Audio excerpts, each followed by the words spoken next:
ပကံမှာဒီဆွေတော်လေးစုကိုနေမကူပဲဖူးနိုင်ရင်ဆူတောင်းပြည့်တယ်လို့ဆိုပါတယ်နံပါတ်1ရွှေစည်းကုန်းစီတီ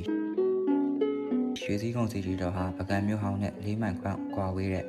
ညောင်ဦးမြို့ရဲ့အနောက်ဘက်မှာတည်ရှိတာဖြစ်ပြီးညံတော်အမြင့်ပေ160နဲ့ဖနက်တော်အကျယ်ပေ160ပမာဏရှိတယ်လို့သိရပါတယ်နံပါတ်2တန်းချီတောင်စီတီတန်းချီတောင်စီတီဟာပကံမြို့ဟောင်းရဲ့အနောက်ဘက်အေယာရီမြစ်ကမ်းမှာတည်ရှိတာဖြစ်ပြီး AD 1059ခုနှစ်မှာအနော်ရထားမင်းကြီးတည်ထားကိုးကွယ်ခဲ့တဲ့ဒုတိယမြောက်ဆွေတော်မြတ်စီတီဖြစ်ပါတယ်နံပါတ်3လောကနန္ဒာစီတီလောကနန္ဒာစီတီတော်ဟာပကံမြို့ရဲ့အနောက်ဘက်အေယာရီမြစ်ကမ်းပေါ်မှာတည်ရှိတာဖြစ်ပါတယ်။နော်ရထားမင်းတည်ထားကိုးကွယ်ခဲ့တဲ့ဆေတော်မြတ်ကိန်းဝေအားတတိယမြောက်စီတီတော်လည်းဖြစ်ပါတယ်။